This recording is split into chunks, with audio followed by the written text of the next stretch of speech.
Kesempatan kali ini kita akan membahas pencemaran air. Dalam kehidupan sehari-hari, makhluk hidup selalu membutuhkan air, termasuk manusia. Kita sangat membutuhkan air bersih untuk berbagai kegiatan, antara lain minum, mandi, mencuci, memasak, dan sebagainya.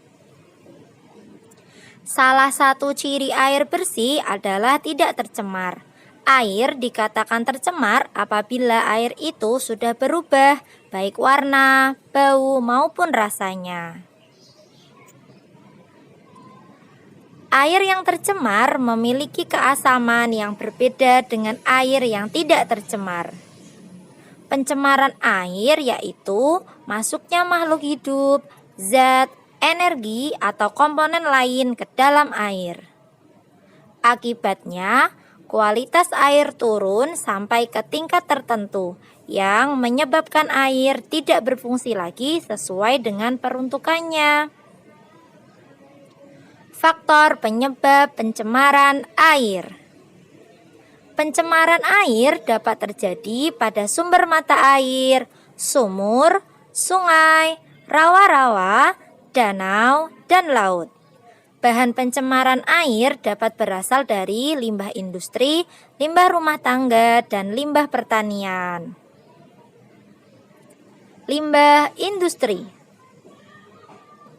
Air limbah industri cenderung mengandung zat berbahaya. Oleh karena itu, kita harus mencegahnya agar tidak membuang air limbah industri ke saluran umum. Kegiatan industri selain menghasilkan produk utama atau bahan jadi, juga menghasilkan produk sampingan yang tidak terpakai, yaitu limbah. Jenis limbah yang berasal dari industri dapat berupa limbah organik yang bau. Jika limbah industri tersebut dibuang ke saluran air atau sungai, akan menimbulkan pencemaran air dan merusak atau memusnahkan organisme di dalam ekosistem tersebut. Limbah industri yang berupa logam berat sering dialirkan ke sungai sehingga sungai menjadi tercemar. Jenis-jenis logam berat adalah raksa, timbal, dan kadmium, di mana ketiganya sangat berbahaya bagi manusia apabila mengonsumsinya. Misalnya, pencemaran raksa yang terjadi di Minamata, Jepang. Para nelayan di sekitar Teluk Minamata memakan ikan yang tercemar raksa. Akibatnya, mereka mengalami kerusakan saraf yang disebut penyakit Minamata. Lebih dari 80 orang yang meninggal akibat penyakit ini. Limbah rumah tangga. Limbah rumah tangga merupakan limbah yang berasal dari hal samping kegiatan perumahan. Limbah rumah tangga dapat berasal dari bahan organik, anorganik, maupun bahan berbahaya dan beracun. Limbah organik adalah limbah seperti kulit buah, sayuran, sisa makanan, kertas, kayu, daun, dan berbagai bahan yang dapat diuraikan oleh mikroorganisme. Limbah yang berasal dari bahan anorganik antara lain besi, aluminium, plastik, kaca, kaleng bekas cat, dan minyak wangi. Di perairan, sampah mengalami proses penguraian oleh mikroorganisme. Akibat penguraian tersebut, kandungan oksigen dalam perairan juga menurun. Menurunnya kandungan oksigen dalam perairan akan merugikan kehidupan biota perairan. Limbah pertanian. Air limbah pertanian sebenarnya tidak menimbulkan dampak negatif pada lingkungan. Namun dengan digunakannya fertilizer sebagai pestisida yang kadang-kadang dilakukan secara berlebihan, sering menimbulkan dampak negatif pada keseimbangan ekosistem air. Pada sektor pertanian juga dapat terjadi pencemaran air, terutama akibat dari penggunaan pupuk dan bahan kimia pertanian tertentu, seperti insektisida dan herbisida. Limbah bahan berbahaya dan beracun antara lain timbul akibat adanya kegiatan pertanian. Kegiatan pertanian biasanya menggunakan obat-obatan pembasmi hama penyakit seperti pestisida, misalnya insektisida. Selain itu, kegiatan pertanian menggunakan pupuk, misalnya urea. Penggunaan pupuk yang berlebihan juga dapat menyebabkan suburnya ekosistem di perairan kolam, sungai, waduk, atau danau. Pupuk yang tidak terserap ke tumbuhan akan terbuang menuju perairan. Akibatnya, terjadi blooming alga atau tumbuh suburnya ganggang di atas permukaan air. Tanaman ganggang ini dapat menutupi seluruh permukaan air, sehingga mengurangi kadar sinar matahari yang masuk ke dalam perairan tersebut.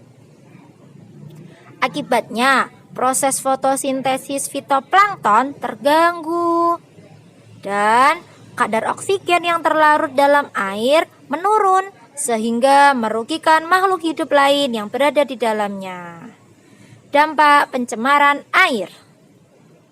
Air limbah yang tidak dikelola dengan baik akan menimbulkan dampak yang tidak menguntungkan bagi lingkungan, seperti beberapa hal berikut. Penurunan kualitas lingkungan. Pembuangan bahan tercemar secara langsung ke dalam perairan dapat menyebabkan terjadinya pencemaran pada perairan tersebut. Misalnya, pembuangan limbah organik dapat menyebabkan peningkatan mikroorganisme atau kesuburan tanaman air, sehingga menghambat masuknya cahaya matahari ke dalam air. Hal ini menyebabkan berkurangnya kandungan oksigen terlarut dalam air, sehingga mengganggu keseimbangan ekosistem di dalamnya. Gangguan kesehatan. Air limbah yang tidak dikelola dengan baik akan menimbulkan berbagai penyakit. Tidak menutup kemungkinan di dalam air limbah tersebut mengandung virus dan bakteri yang menyebabkan penyakit.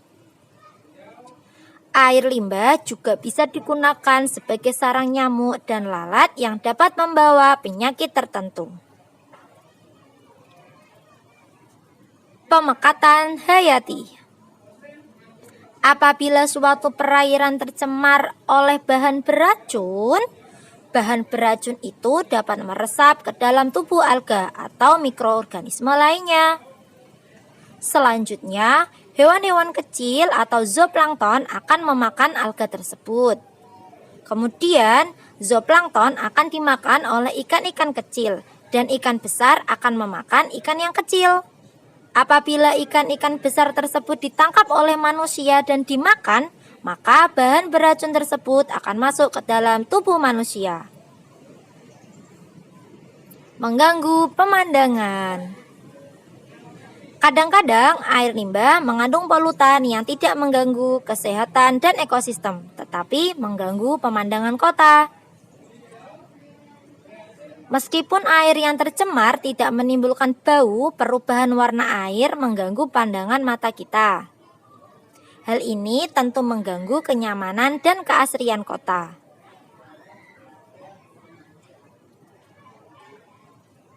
Mempercepat proses kerusakan benda. Ada sebagian air limbah yang mengandung zat yang dapat diubah oleh bakteri menjadi gas yang dapat merusak seperti H2S. Gas ini dapat mempercepat proses perkaratan pada besi. Agar terhindar dari hal-hal di atas, sebaiknya sebelum dibuang, air limbah harus diolah terlebih dahulu dan memenuhi ketentuan baku mutu air limbah. Demikian teman-teman, terima kasih. Proyek teman-teman hari ini adalah membuat peta konsep sesuai dengan materi yang sudah Usmukti sampaikan. Peta konsep yang dibuat seperti apa ya Us? Nah, silakan teman-teman bisa dilihat beberapa contoh yang nanti akan Usmukti lampirkan. Peta konsep tersebut berisi tentang inti dari materi yang sudah Usmukti sediakan. Silahkan teman-teman buat peta konsepnya ke dalam kertas asturo atau kertas gambar berukuran A3. Atau jika teman-teman tidak ada kertas gambar atau kertas asturo, teman-teman boleh memakai kertas HVS yang digabung dilem menjadi satu. Jangan lupa ya, nanti peta konsepnya dihias dan diwarnai semenarik mungkin. Selanjutnya, dari peta konsep yang dibuat teman-teman, silahkan teman-teman belajar mempresentasikan di depan ayah bunda. Jangan lupa videonya dikirimkan Usmukti ya. Terima kasih teman-teman. Nah, ini dia contoh peta konsepnya teman-teman. Kalau yang ini peta konsep tentang pemanasan global. Keren ya? Kalau yang ini tentang sistem pernafasan. Bagaimana? Sudah punya inspirasi kan? Nah, kalau yang ini tentang tumbuhan. Ini karya Usmukti. Selamat beraktivitas bersama ayah bunda di rumah ya. Tunggu kiriman hasil peta konsep karya teman-teman. Selamat mengerjakan.